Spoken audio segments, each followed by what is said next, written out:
Auntie Disha and Uncle Suresh and Brother Aditya also went to Africa. It was Africa. They're going to tell us which parts, and they did selfless seva. Are you all excited to hear? Yes. So give them a round of applause as they come out. Sai Ram. Yeah. Sai Ram. Our most humble pranams at the lotus feet of our beloved Baba. And on this beautiful day, with Ishwarama Day, this is a very special day because when we went for this service, the impact of what Mother Ishwarama said to Swami actually stood out to us. So here, this is a shortened version because we have so much to talk about. We could probably talk for a few hours. But we've shortened it and we've made it so that, this is all about all the things that we learned on this trip. So this is Lessons in Love. And this is the African tale of, who has the pointer? Yeah, next. African tale of selfless service. Yes, brother. This is West Africa. East Africa. 3 countries we went. And Uganda, Tanzania, and Kenya. Yes. These are all the countries we went. So when we flew in, we covered these 3 countries. And so we went from one place to the next. And the goal was to provide good medical care in all these countries. So the 3 countries were Uganda, Kenya, and Tanzania in that order. And you can see that, a lot of people came together. So there were a lot of volunteers, a lot of interpreters, nurses, lab technicians, pharmacists, optometrists, ophthalmologists, dentists, and doctors that came from all over the world. Now, we had about 29 doctors and we had 63 volunteers in all. Now, you'll see that the order in which I've put these is that the doctors came last. Why do you think that is? Why did I put doctors last? Yes. Anyone? Any guesses?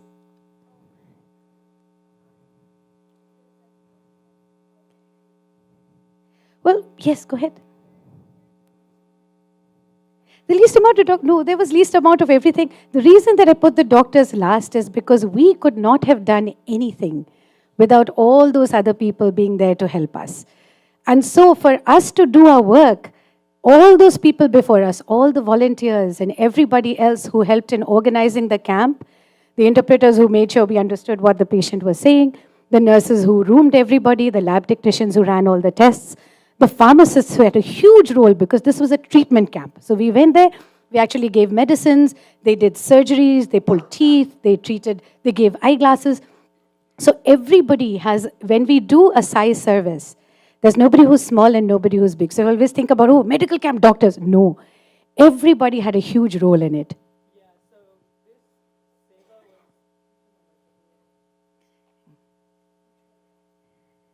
was... It's on. Yeah. So, where were we? So the Seva, basically the arrangement, right. Yes. So what was really weird for me was I went in and there are these people who I normally call auntie and uncle, and they're getting offended at being called auntie and uncle. They're like, I am sister, I am brother. And it's like the whole age dynamic disappears. It's like these people who are 70 years old, 80 years old, I'm calling brother, sister, right? And we'll get to that. Yeah. I saw a lot of young kids from Sai Center. They come forward and help us for the interpretation. Okay? So the language, we don't know the language. We know how to take care of them, but we need somebody to know what is the problem. A lot of young kids like you, a lot of people came forward. Right. And for this to happen, basically the organization started many, many months ago. And so the science centers that were the base for each of us, the logistics, but also the countries, the governments, the medical boards, the licenses, all of that had to be taken care of. And there was somebody who was helping us with all of that. Next. Next slide, yeah. Service to man, service to God. I see Swami only 2 times, but every day I'm seeing Swami in different role. Magesh and Disha auntie and Ashish, Shankar, a lot of people. because we follow Swami's principle. We want to live like that. And each one is a good role model and good inspiration for us. So we push us to the best what we are. So this is the idea we have. And we went and see all the people. If Swami come to ask for the treatment, some people are waiting more than 3 o'clock in the morning. 3 o'clock in the morning and waiting for a long time. And sometimes it is overwhelming for us. Next slide. Daily we see 4 patients, 5 patients. But here we see 600, 700 at one time. A lot of overwhelming, but the spirit never goes. And here each one give the quality care and each one in individual attention and each one feel like Swami and want to do the best what we can.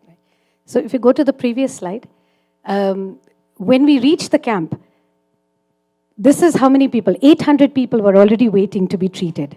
They had walked 2 hours, 3 hours to come there. They had been waiting there from 3 to 4 in the morning. So when we reached and we started treating, we had to be on the go. And everybody had to just do their job as quickly as possible, set up and start, right? Right. So it was really difficult to get these two to take care of themselves as well. So we had to pull people out, like the doctors, nurses, pharmacy. We had to, all us general volunteers had to make sure that our people are taken care of as well, because they were so into the Seva mode, they forgot, hey, I need to eat as well.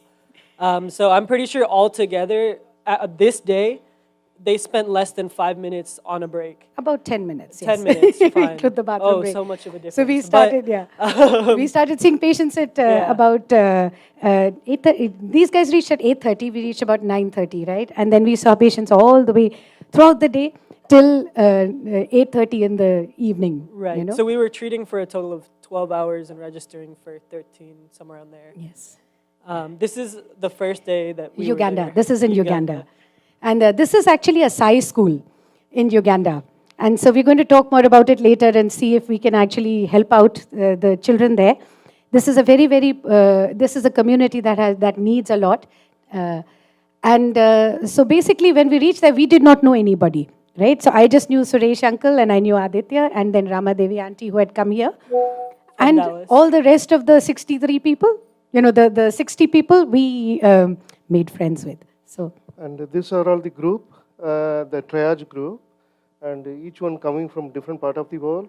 Somebody come from New Zealand, somebody from Australia, somebody from Africa, and a lot of people. And it's a very less time we have.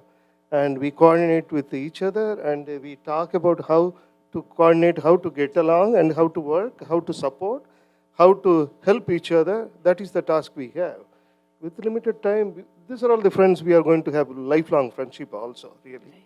So this Swami gives everything. A lot of people, there's no need to do anything. It comes when Swami's fault, whenever we do something, Swami will give the strength, Swami will give the support, Swami will coordinate everything.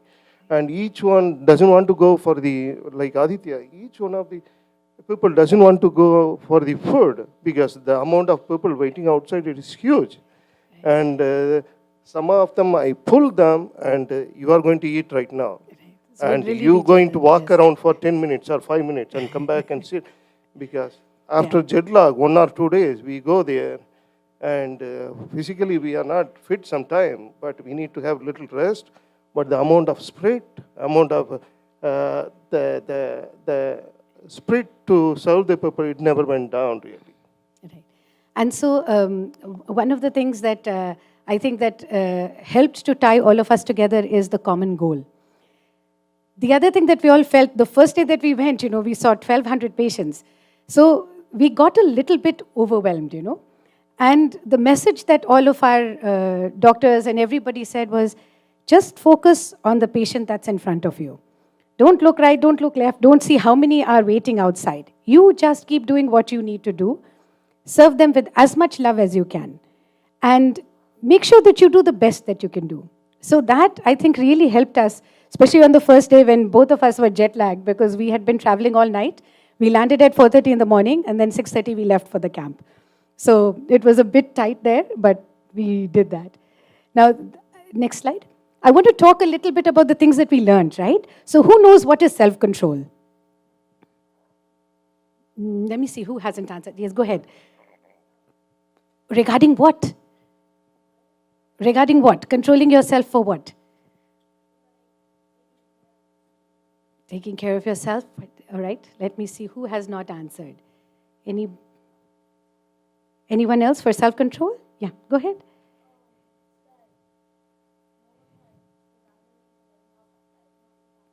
Yeah, now knowing your boundaries. Yeah, thinking before you act. And so, why did I put this here? Because I was actually really amazed. So, you think, okay, Africa, such a poor country, these people, they need everything, right? So, we had carried with us suitcasefuls of things, right? We had carried candy and lollipops and stickers and toothbrushes and all kinds of kits and everything. So, we are sitting there and we have this table, and there are the 4 pediatricians sitting here. We had like all our goodies laid out right in the middle. Do you think that anybody just grabbed a candy or anything like that? Yeah? What would you do? Would you feel like wanting to grab something or ask for something? Yeah. We were also amazed. All 10 days, all 3 countries, not a single kid took a single lollipop or a sticker or a candy. And only one time a kid asked, and that was also for a toothbrush. They didn't ask me for the candy. And so, sometimes we were so into treating the patient, we would forget. And then we would tell the interpreter, call them back. We want to give them the candy that we brought with them. So this, for me, was just so amazing that all these kids, and I'm talking about kids that are 15 months, 18 months, all the way till they are, 12, 13, 14 years old, Nobody touched anything or asked for anything. We would have to give it to them for them to take it. So self-control comes from within, and we were very impressed. Next slide. Patience and respect. So Aditya, you want to talk about this? Yeah. Right. So play the video.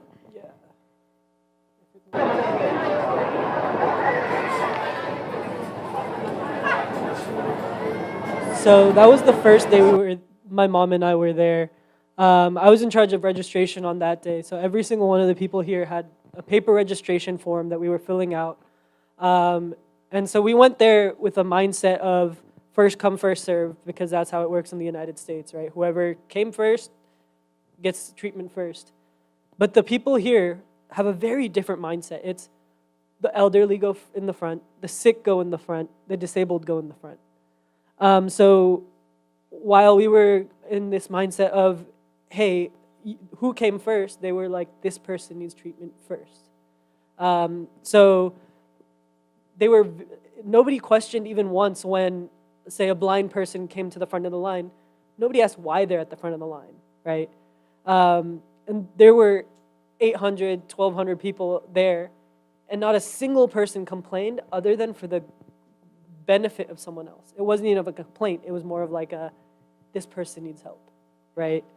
And then another thing I noticed, in all 3 countries, the kids, if they were sitting down and an elderly came or someone who's pregnant came or someone who's disabled came, the kid would get up without anyone asking, right?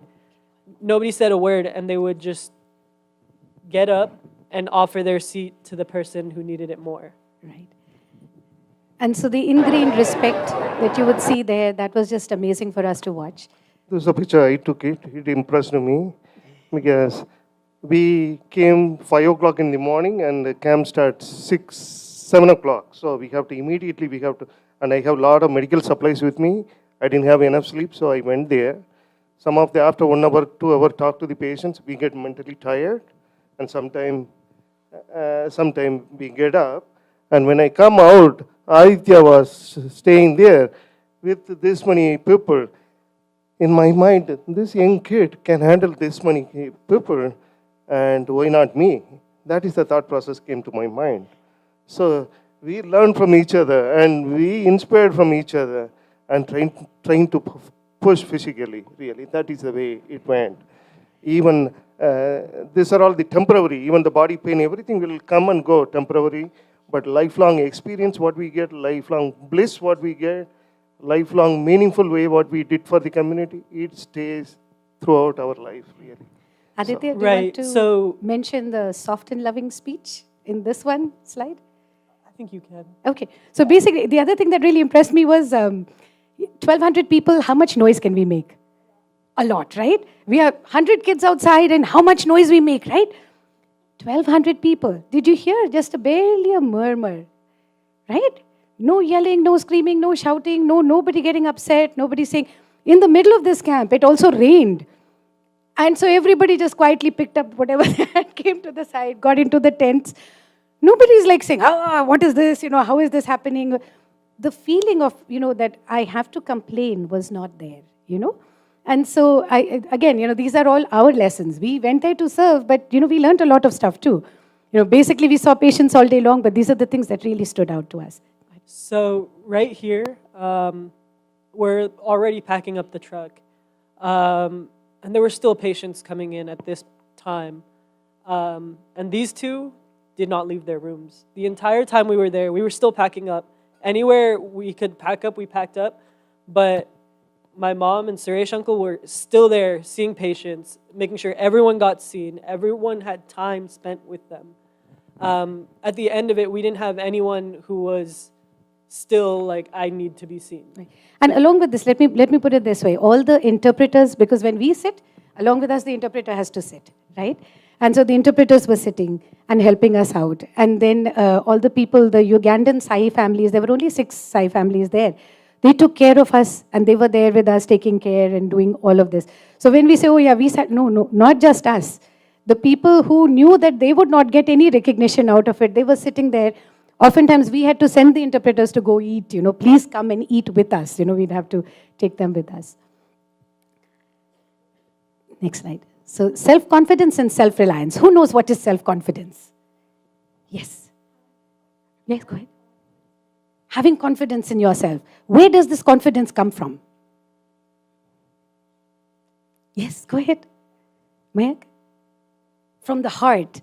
Anyone else? Any other answers? Actually, let me look to the adults. Where does this self-confidence come from?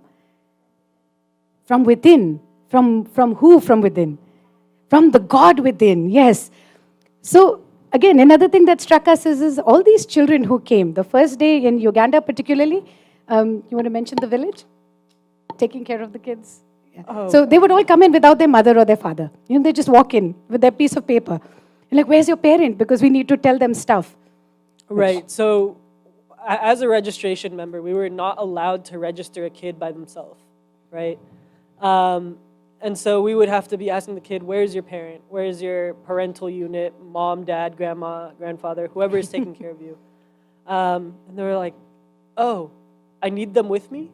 Because it was like, I know what I'm doing. I know all the medications I'm taking. I know everything about my own medical history. Right. And so they would come in and they knew the complicated names. So here's, I had this little kid tell me, I asked him, what medicines are you on? He says, I'm on beclomethasone and I'm on salbutamol. And, so all these complicated names, they all knew their stuff, right? So they're not reliant on their parents to take care of them. They are making an active effort to know about themselves. So that's one side of something. The other side is that we are coming from a system where we are used to everything being there, right? So I have the medicines available, I can write a prescription, everything is there. We had to really rely on our skills because you're going to a country where the conditions are not adequate. Sometimes light is not there. Sometimes, where how you are sitting. Nothing was ideal in terms of the setup in which you had to do work. So the dentists had to pull teeth, lying on tables and things like that. So everybody had to reach within, find their self-confidence, self-reliance. They find the God within and say, I can do this. Let me find a way to figure this out. So you can see, like in this one, this kid came in with difficulty breathing. He was wheezing. And we did not have a spacer. We did not have a nebulizer because we were out there under the tents. So we used cups to make a spacer and give him the treatment. So you can figure out ways of how you can do things. But you have to have this faith that if I am there to do this job, God's going to help me in every way possible, but I have to reach within and do my best. Right? Next. Self-confidence comes to my mind. Some of the kids where we worked, they are medical students. Yes. Even we didn't ask so much humility. And even they didn't show off anything also really. Just very humble, self-confident with humbleness. It adds the beauty of the thing. really. So we That actually is- found out they were medical students at the end of it. End of Dr. the Uma thing. was telling Yes, us that she yes. had one. After everything was done, then that interpreter said, I'm a medical student. Not even. This is, but that, these are the things that really struck us. This is the school we are talking about in Kenya, Sai Center School. 6 families run the school. This was Uganda. Uganda. And these kids, each one is example of Swami's principle. And we are teaching, we are learning Sai Center, everything here, right? And when you go out, when you behave, when you treat others, these are all the implications that have to come out. That I saw admiring all these kids with them and the way they think, the way they act. Some of the kids, they want to show the gratitude. These kids, some of the kids, if after we go to the bathroom, they come and pour the water to clean because the facilities are very limited. So they want to show the gratitude by pouring the water and cleaning the steps. Another time it was raining everywhere and they don't want us to fall anything on the floor. So they put the hardboard and everything like. So they brought cardboard and they put it on the floor so that we don't slip because the facility was outside, there was lots of mud. So they just put it there so that we could do that. So the children, they would just think of how, like we went there to serve them. They were also serving us. We received so much service. You want to talk about that? Right. So every day I was on a different responsibility. As a general volunteer, I was everywhere. So here's me helping optometry and ophthalmology, handing out eyeglasses. So we would test the people who came for reading glasses. We would just be like, okay, can you read your Bible? No? Okay, let's see what glasses you need to read your Bible. And so that was our main goal, getting people reading glasses, able to see. The doctor, the optometrist that came with us, his name was Brother Ketan, and oh my goodness, amazing human being. He brought 500 pairs of glasses with him on this trip, and every single pair of glasses that we gave out got handed to someone who needed them to see. Right. There were some people who came in with -5, zero, no glasses, right? So it was really difficult to see how are you surviving not being able to see the world. But that's just their quality of life, and they're happy with it, right? They're happy wherever they are. And there was I saw Aditya's friend, a little kid, and he's starting his career just now, and we have a little bit earning of money. He came and joined with us. The way he talked and the idea, and he want to serve the community, it was amazing. We are learning from the young kids, the Sai kids, the younger generations. Really, it's vice versa. Okay, and then here's the dental department. I was helping there on another day. And it was really difficult because we had 3 dentists and almost every single person that came needed an extraction. So altogether, one of the doctors on their own did 212 tooth extractions. So they pulled 212 teeth pulling on their teeth own. all day long. It's and some fillings and things like that. But yeah, and it was so sweet because so we had one dentist who was older, and then one in middle age, and then one this young guy. So amongst themselves, they'd figured out, okay, the older ones go to the because the tooth pulls out easily. So that stuff came to the younger doctor, and the ones that were the easy ones came to the older doctors, and the ones where you needed a lot of strength went to Dr. Mayur. So it was Right. really. Dr. Meyer was telling me that in these 10 days, he pulled more teeth than in dental school.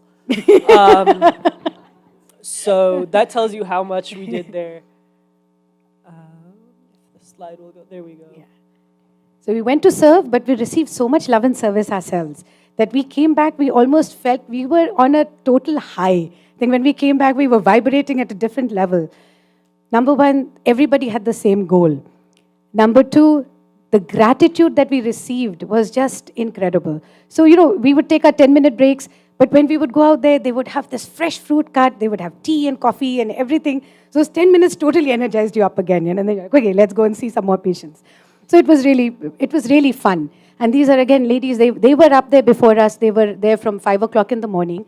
They'd made fresh Indian meal along with even yogurt. And there were 100 volunteers. You can imagine, like, because there was us plus the interpreters and everybody else.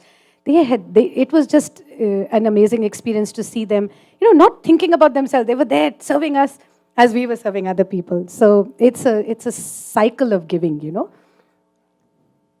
No, so at every place, we had the Sai Center there and the volunteers from there. So in Uganda, it was just 6 people. And then I'll show you, if we have time, the pictures of Nairobi. They have a huge Sai Center in Nairobi with the Sarva Dharma symbol and a 5-story building. And they serve close to, in Nairobi, they said that under 10, every weekend, they serve 16 to 1800 kids every weekend. So in their, the convocation hall, they had bags and bags of rice, and they had huge cooking stoves and things where volunteers would come, they would cook, and then they would tell a story to the children, and then they would feed them. So I remember one thing. After finishing the college, I went to the hospital and asked, I want to, at least once in a week, I have to serve. And he told, where you are working? In the operating room. Go and learn everything and come back, like that he told. So I waited more than 25 years, and Swami gave the opportunity. And this, I didn't earn it. Swami has given the opportunity to serve in the bigger role. Sometimes you won't get right away. You have to put the application and you have to wait. Swami will give in a bigger picture. Yeah, that's actually a very good point, because I wanted to do this since I was a little kid. I was like, I want to go and I want to serve in the villages. But it took 52 years for this to come to fruition, right? So yes, Swami listens to everything that you're asking for. And if you have the right intention, he'll make it happen. So if you have a good intention that is for the benefit of everybody, somewhere or the other, it'll happen. And before this trip, and inner talk came to my mind. Really, you want to go? Because my manager throw the thing. I cannot give the certificate. I cannot give the leave because shortage of the staff. But I prayed, Swami, you want me to work? You make me things happen. That is the dialogue I had. Things happen, things roll over, and I got everything and whatever I want. Whatever Swami wants. Right. That is the way to do. So who do you think that is? That gentleman who's cleaning the thing? Do you think he's somebody who works there or somebody? Tell me, any guesses? He's a doctor? Yeah? How many of you think he's a doctor? Yeah? He is. He's actually Dr. Khosla. He is an ophthalmologist who worked very closely with Swami. He was in charge of making, like all the camps for cataract surgery and everything. Seniors, amazing amounts of experiences with Swami. And we go to this facility. This is in Tanzania. So the last day we went to this facility that had no electricity, no running water. It was just a building, but they needed the camp there because that's where a lot of people had the need for medical need. So we went there, and there was each room was full of, because there's no windows, so all the bugs flew in. So it was full of dirt and bugs, tons and tons of bugs. And so instead of saying, oh, you clean, or waiting for somebody to clean, he grabbed hold of the broom and he did, he started cleaning. So once we all had our rooms clean, we all cleaned our rooms, we set it up and we started off. But the point is that the point that I'm trying to make here is when you go to do service, you may go as, oh, this is my role, I'm a doctor or I'm a nurse or I'm a IT person. But in Swami's service, how do you do service? Do you say, oh, this is my only role, this is how I'm going to do it? Or what are you going to do? Do whatever needs to be done so that the task happens, right? This slide come to my mind, Dr. Hari Kanjipuram. And when he came to the retreat, I went and asked him, when you do the international camp, I want to join. That much bigger man, really, in the US. He's a gastroenterologist who look on the stomach and do the surgery. And he not even want to come and sit in the picture on the chair. He was just being with us, like so much humility. He don't want to show off him. And finally, everybody called him, so he agreed to come and sit. So it's not the question of recognition all the time. And people recognize you, the amount of work, the quality of work, what you do, and the recognition will come back to you. And Swami will give more and more. You have the faith on that, keep working on that. And this lady in the middle, her name is Sister Urvi. And she was pretty much what we will say our go-to for everything. She helped us with getting our visas, organizing everything. Amazing, so much energy. Tiny person running around, serving us tea, doing everything. She speaks 5 languages, all kinds of things, and she helped all the logistics of everything. Imagine people are coming from so many different countries. So you have to figure out the visa of, from US to Tanzania, US to Kenya, US to Uganda, from Australia to the same 3 countries, from England to the same countries, from Botswana. From New So Zealand. she figured all of this out. She sent us all emails, figured. But we were telling her, "Oh, Urvi, you're amazing." She said, "Oh no, what? I'm not amazing. Anybody can do this." See, so the point is that and the same thing. I have to mention Sister Bharti. She's from England, and so everybody's like, "Oh, this organization." She's like, "No, only Swami's work. If it is Swami's work, I will be there. If there is a medical camp that needs the eye section, I will be there." So the point is that when you have a good intention, people from all over will come over and just help you with that task. Sometimes the leadership, their role, they have to tell the other people to do this. So it's not taking personally, it's for the common goal, for the goodness. Yes. So rather than we take personally, we go with that and we try You'll to help with them. with that feeling. So this is all the people that were there. And this is at the end of the 9th day, I think. Right? So you can see that all of us are kind of tired. But at the end, wherever we were serving, they had served the food there. And then we all got a picture there. So next. So one of the things that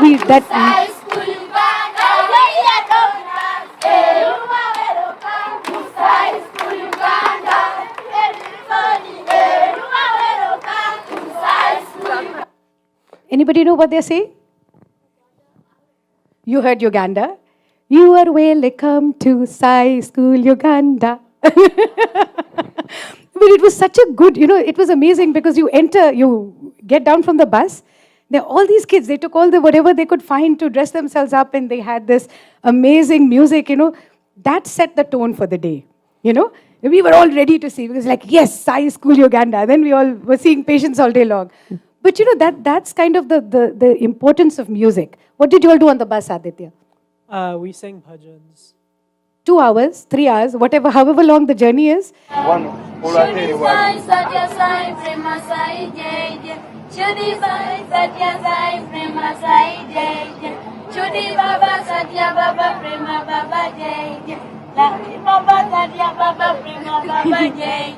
Love is my comb, truth is my praise is my food. These kids, and the invitation for us, they don't have much costume and they don't have fancy stuff, but they have a lot of love inside. Yeah. Lot of gratitude is there. So that is the way we invited. When they invited with the love, and we can handle a lot of people really. It's not hard. The motivation, it came through them. That is the way I felt. And I think that one of the things that also struck us is how Swami's message is everywhere, So in the last school that we went to, I forgot to put that picture, but even there was a beautiful drawing of a tree with all of the messages. And when the message is there, I think that kind of sets the tone for the day, We all look at that message, we're like, yeah, this is it. Nobody got overwhelmed. Sometimes, and pharmacy particularly, they did such an amazing job, because we would all, how many kinds of medicines do you think we would have had to carry? A lot, for not just for fever or things, but for malaria, and then for infections and all kinds of. So we had a truck full of medicines, and every place that we went, they had to organize everything, and they had to put it in a way. And then when we would send patients, there were sometimes patients coming from pediatrics, from internal. So the 29 doctors were all sending patients to the pharmacist, and they were all handling it very, very beautifully. So these are all the kids. They attend this high school. Once they leave, they are doing the Swami service, and wherever they get an opportunity, they come back and they help us and do the things. Some of the kids we see, they coming back to the Sai Center and helping us really. So that is the amazing part. I love that. And these are all people from Uganda and from Kenya, not Indian people there, but so that it was really nice to see. This is Injection and the tablets. I'm very grateful, and the eyes I have specs for seeing. I have specs for reading. Thanks a lot. God bless you. Wherever you go, come back again and treat us. I'm from Chavakali. And this is the message, they'd all go as they would go, they'd be like, God bless you, God bless you. That gratitude that they had was just so incredible that it really filled us up. Um, Our spirit so high, we are so happy to welcome so this is a school in Kenya. gather here today. Your blessings and your presence make us rejoice as we gather here today. Your blessings and your presence. And so sometimes we have situations where we think, oh, what is going on? Maybe things are not going right. But everything that happens, everything is all right. So what happened here was that when we were in this camp in Kenya, some minister decided to visit because they're like, oh, they're doing this free medical camp. I need to go and visit this camp. So basically, when he came, they stopped sending patients in. So I had this patient in front of me that was having difficulty breathing, and the child had been discharged from the hospital, and they did not have the medicines. So when the mother came, she was crying. And that 1 hour that we didn't see patients, I was able to spend with this child. And at the end of it, it was such a beautiful experience. So the point that I'm trying to make is when we think that things are not going right because something else happened, there's got to be a greater reason. We should not doubt that and just go with the flow and do what we need to do in front of us. This mother was so grateful. She gave me a beautiful bracelet, took it off her wrist and gave it to me. It is a memory and a feeling that I think that will always stay with me forever. The minister came, the president's daughter came, president came, lot of people came, and they come and visit us and say thank you to us rather than we go. So always the amount of bliss, and you will get it in return, really. You don't need to go anywhere. It comes back to you. So that is the power of service, really. So anybody know the story of Karna? Karna and Arjun? Yes, what do you know? You can look it up also. So I want you all to go home. That's your homework. Look up the story of how do you give like Karna and instead of Arjuna.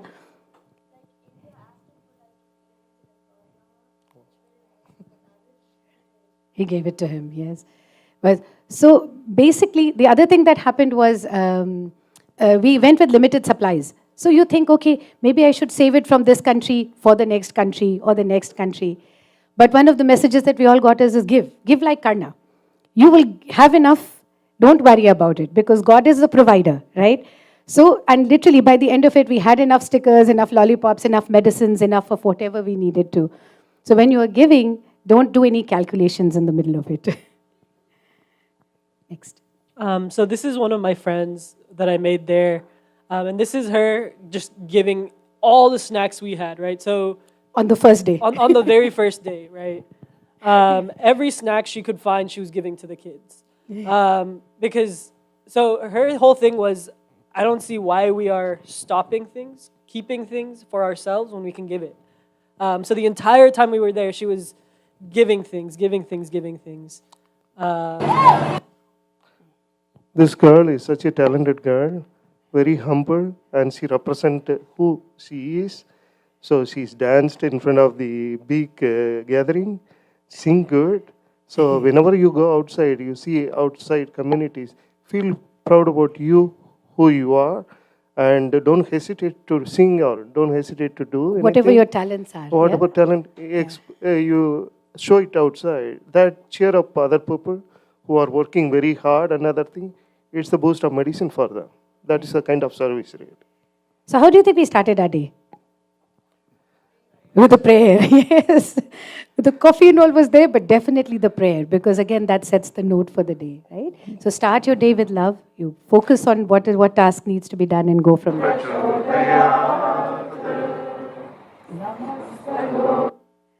I learned Nile River. I love history. So long time back we learned this. The picture taken just closer to the Nile River. Nile really. River. That's where the start of the Nile is. So, Brother Suresh, do you want to take that? Did I do my best? Did I do the best? Each day end. Each day is not a regular day. Some days are very good. The environment will be very good and be ready to help. Sometime heavy raining. Everybody put the luggages and we are putting outside, and the amount of people coming every minute. So we never stop. And somebody holding the umbrella and bringing the patient. Somebody putting the jacket to cover them, and we take care of the. Yeah, this is the slide. It shows like that day. So you can see how much rain. Our tents were all leaking. We had water flowing there. All of our shoes were wet. But still, people had their umbrellas. They're taking the patients from one place to another. Pharmacy was still operating. All our supplies, when they started getting wet, we put them all on benches and continued. The point is the work has to go on. This is the second day of the camp, and the amount of work and whatever calamities comes, the spirit of the people made me cry really, because this much people, the love for the service and other thing, it motivates them.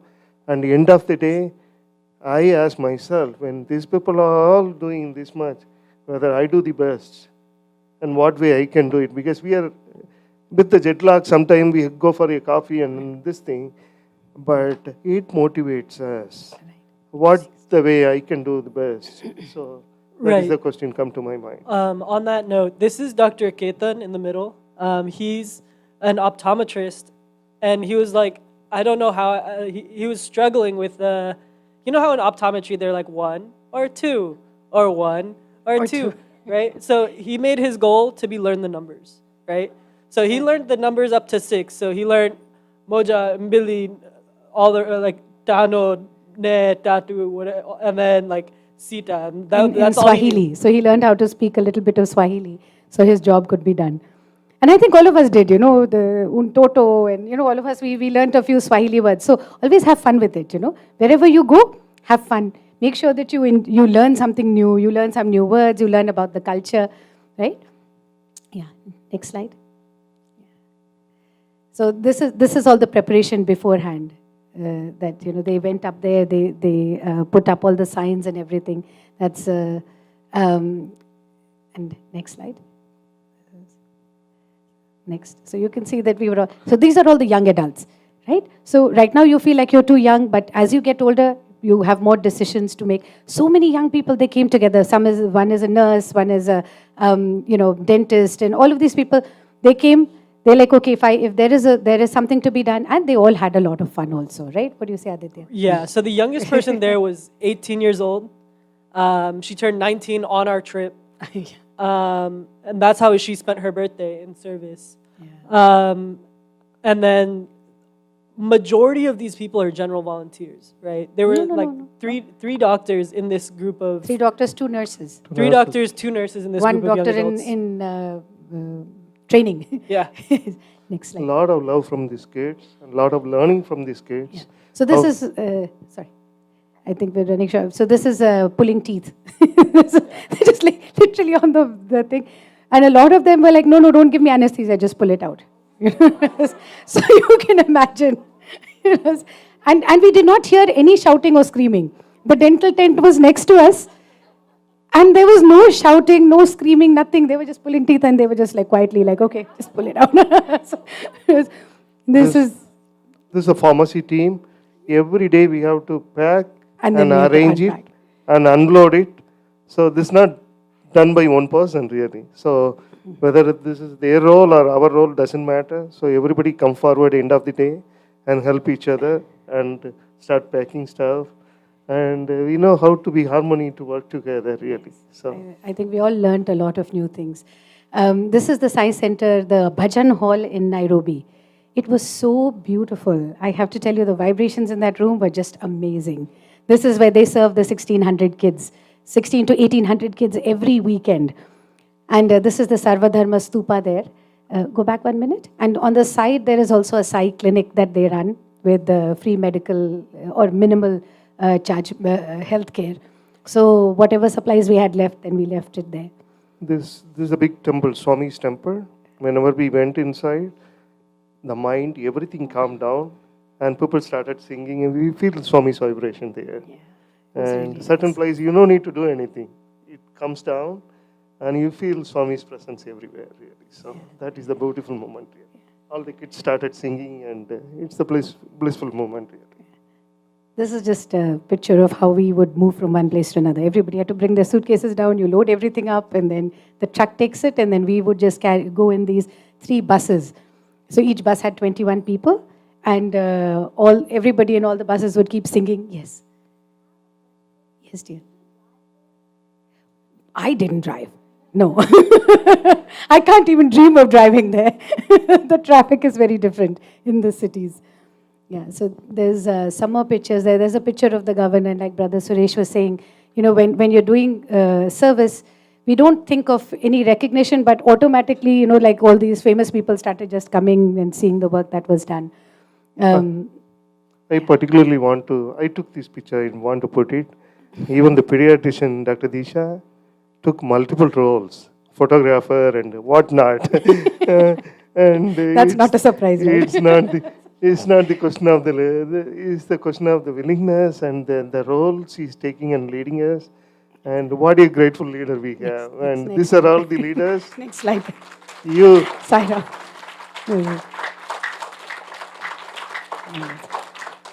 When you go to the college, you meet a lot of other heroes on the college or school somewhere when you're away from the home.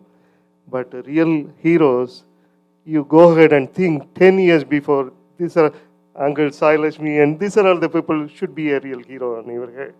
And you have to push towards them what is the way you want to move forward. Okay? So that is the role models we have all here. Okay? So that is the thing I want to tell everyone. And on that note, this was actually a learning lesson. Aditya? Yeah, so love more and more people. Love them more and more intensely. Transform the love into service. Transform the service into worship. That is the highest spiritual practice. So the entire time we were there, it was just amazing because not once did you feel that the goal is different. Everyone's goal is the same. Everyone is in service with no other thoughts other than service.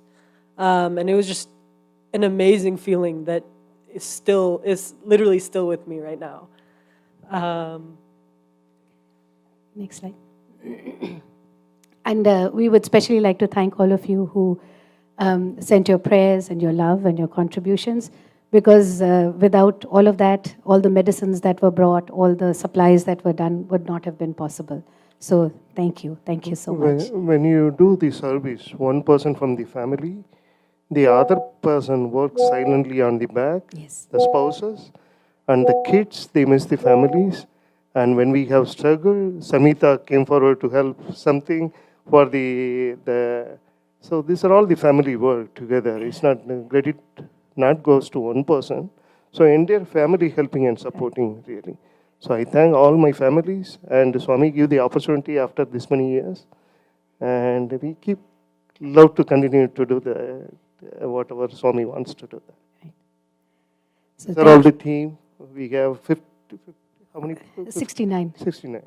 Yeah, 63, sorry, 63. Yeah. So when I was making the slide, I said, oh, I forgot a comma. And then I said, no, I did not forget a comma. Because our goal is that we see Swami in everyone, right? So thank you, comma, Swami means that there's Swami outside. And then if you say thank you, Swami, then it's involving everyone. So thank you, Swami. This big mountain, Kilimanjaro.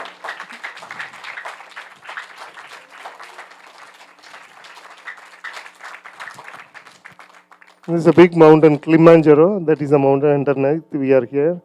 And all people who came, tight relationship, tight friendship, tight Swami's love, and this lifelong journey, lifelong friendship. So that Swami gave it to us. Any questions? 3 days, and yeah. And I think that, at the end of it, one of our realizations was we will probably just focus on one country next time. Because the logistics of everything was actually very overwhelming. And also moving from place to place, because then you can't wash clothes, your shoes get wet. So the logistics of everything was, we stayed 2 days in the same hotel. That was a blessing, because then we could actually wash and clean everything. So, yeah. Any other questions? Yes. No, so we flew into Uganda, and then from Uganda to Kenya, we went on by the buses. Yes, so we had to cross the border and each places. But between two places in Kenya, we did take a flight. So we had booked 2 whole flights. So it was really fun, because gate 1 was all Sai people, gate 2 was all Sai people. It was really, it was fun. No, Nairobi is the capital of Kenya, and then Tanzania. So there are 3 neighboring countries. Yes.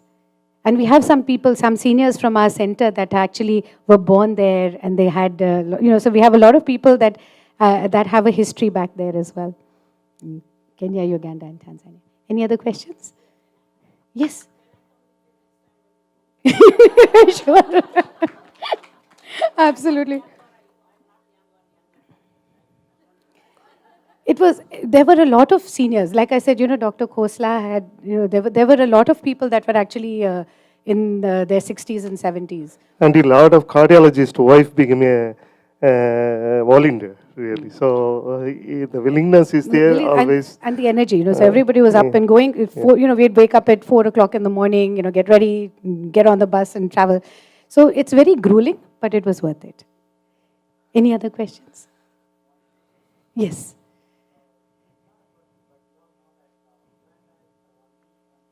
Yes. Yes. So in Kenya, when Swami went there, all the pictures that were there taken of him, they're all displayed on the walls. I have pictures of the pictures if you want to see. So it was really nice, because that journey was there. And I think that his presence is so strong. And that's the reason that, we were able to pull off that service, I think. Is because even many years ago, Swami went there, but his presence is still there. All right, Sai Ram. Thank you so much. Rise, breathe out, breathe in again.